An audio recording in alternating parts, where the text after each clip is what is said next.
I am Leroy Truth. I am Leroy Truth for Leroy Truth Investigations with breaking news.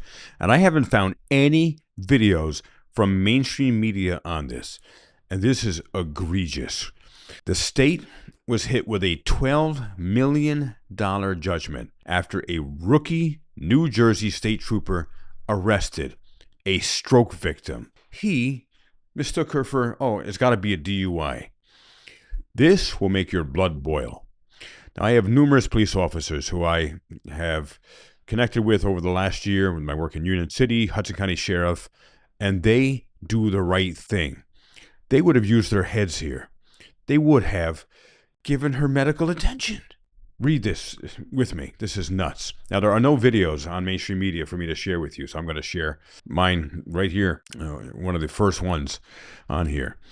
Now, an Essex County jury has handed down an $11.5 million verdict against a New Jersey State Police trooper who mistook a motorist's stroke for inebriation and arrested her, delaying medical treatments so long she is now permanently disabled. Cheryl Rhines of Jersey City, where I'm doing a whole bunch of work on Jersey City and alleged corruption of Mayor Steve Fulop, who's running for governor, alleged corruption of Jim McGreevey, the ex-governor. He resigned in disgrace back in 2004. He was going to be indicted by Chris Christie. He's now running for Jersey City mayor. Jersey City is where this woman is from. Cheryl Rhines of Jersey City was on her way to work in October 2017 when she began feeling ill and pulled to the shoulder of a highway in Newark. Isn't that what you or I would do? You're not feeling well? And she doesn't know. I mean, she probably never experienced a stroke before, so she doesn't know it's a stroke. She's not feeling well. She doesn't continue driving. For her safety and the safety of others, she pulls along the side of the road. This is according to the lawsuit her mother later filed. The responding state trooper, Jennifer Albuya, misinterpreted Rhines' failure to respond to commands, communicate coherently, or stand upright as intoxication, even though Albuya found no smell or sign of a substance or any substance use, and Rhines had facial drooping and other signs of stroke. Also, the woman was dressed in business attire at 8 a.m. on a weekday and had no prior offenses, the lawyer says. Now, I know many police officers who would have seen that, and it's like, duh. I mean, an 8-year-old would probably know that was a stroke. But comply or die was the perspective of New Jersey State Trooper Jennifer Albuya. Albuya failed to get Rhines treatment at a hospital, which was only 5 minutes away, and instead searched her car and hauled her in handcuffed to the state police's Somerville, New Jersey station, delaying treatment by 2.5 hours. Now, as you all know, when someone has a stroke, literally every second, every millisecond counts with getting that person treatment and a possibility to prevent permanent damage. This is egregiously wrong. A sergeant at the station finally called EMTs, but New Jersey state troopers still left Rhines shackled on the floor, even after they determined she was in medical distress. Her attorney, Dennis M. Donnelly, had told this to the New Jersey Monitor. That's depraved. That's sadistic. I am committed to changing the culture of policing all across the nation, starting with New Jersey. And I'm going to be talking with the heads at this particular barrack of New Jersey State Troopers. I'm going to offer training of myself and some colleagues in the police departments to go there and retrain these officers, these troopers. I don't think the jury liked that much, he said, the lawyer. Donnelly attributed the botched police response to state troopers' us versus them militaristic mentality. There should not be an us versus them with police. We are all on the same side. We're all Americans. There are bad guys out there. Please get the bad guys, but don't mess with personality and ego violations for people that aren't committing crimes. Rhines spent nearly 2 weeks in the hospital and another month in rehabilitation center, her lawsuit says. Now 56 years old, she had to leave her job as an event planner and move in with her mother in Nashville, Tennessee, because she's unable to speak or understand what people say to her. It's a language disorder called global aphasia, which sounds similar to what Bruce Willis was diagnosed with, except Bruce Willis wasn't stopped by a New Jersey state trooper while going through a stroke. Miss Hines was. It's a language disorder called global aphasia that caused by the stroke-related brain damage, Donnelly said. Her work life and her abilities to live as a normal human being are over, he said. The case went through mediation, but the state's attorneys refused to resolve the case for more than $1 million. I want to find out who those particular attorneys were in the state. Was it Attorney General Matt Platkin, the allegedly very, very corrupt New Jersey Attorney General? That Stupor was wrong.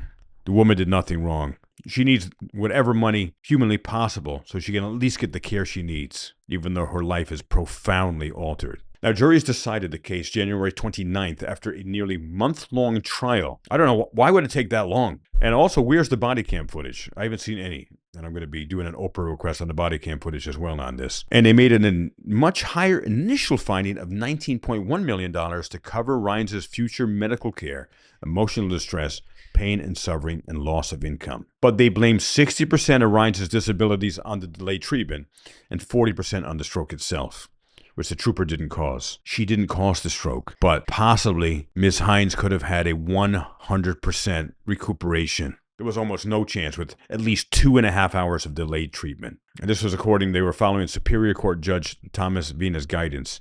So it looks like Thomas Vina was working for the state as well, not for justice necessarily. She still got some money, but it should have been what the jury said, not what the judge thought. State police spokespeople did not respond to a request for comment Wednesday. Allison Insero, a spokesman for the state attorney general's office, declined to comment on the case or whether the agency had tweaked policies or training in response. Any person who refuses to comment, who works for the public, needs to be fired, 1 year in prison. They are obligated, they are required to answer to the we of people with transparency. That you have people like Mayor Steve Fulop, who's running for governor as a Democrat, running on a campaign platform of anti-corruption and transparency, yet he won't condemn a violent attack against me while I was praying in the Monumental Baptist Church in Jersey City a couple weeks ago. No transparency there, no accountability, covering up corruption. For a guy he hates Jim McGreevey, ex-governor of New Jersey. He hates him, yet he's still covering up for him. As George Carlin said, ladies and gentlemen, the government is one big club, and you and I ain't in it. Rules for thee, not for me. Now, Donnelly said Abua, who had been a trooper for only 2 years, it's not like she was a trooper for 2 hours. 2 years is still a pretty long time. When she arrested Rines, was counseled by her supervisors about the incident, but only after he sued the state on Rines' behalf in 2019. There's not even any meetings, apparently. Hey, good job. You got another arrest on your belt there. Another notch on your bedboard of arrests as a New Jersey state trooper. An $11.5 million payout is unusually high for lawsuits filed against the state. Well, it shouldn't be. In 2023, when the state paid out $120 million to settle 364 claims, only 23 resulted in payouts over $1 million. Well, that's a problem. When you have something this egregious, most likely Ms. Hines could have recovered if she had gotten instant treatment when a hospital was literally 5 minutes away. Then the New Jersey state trooper could have used those lights and sirens to good effect and gotten her there instead of 5 minutes, maybe in 2 minutes. Now, I want to point out there are a number of New Jersey state troopers who do good work. This trooper, Boya, is not indicative of every state trooper. But when we have someone like this, they cannot be a state trooper anymore. Ms. Hines' life was profoundly and utterly destroyed for the rest of her life. I'm going to continue to find out who else is responsible on top, above Trooper Abuya, and what has changed. And is she still working there, which everything I've heard, she does. I'm Leroy Truth for Leroy Truth Investigations. Stay tuned for much more. And please subscribe to my channel. And please like and share this video and comment. See you soon.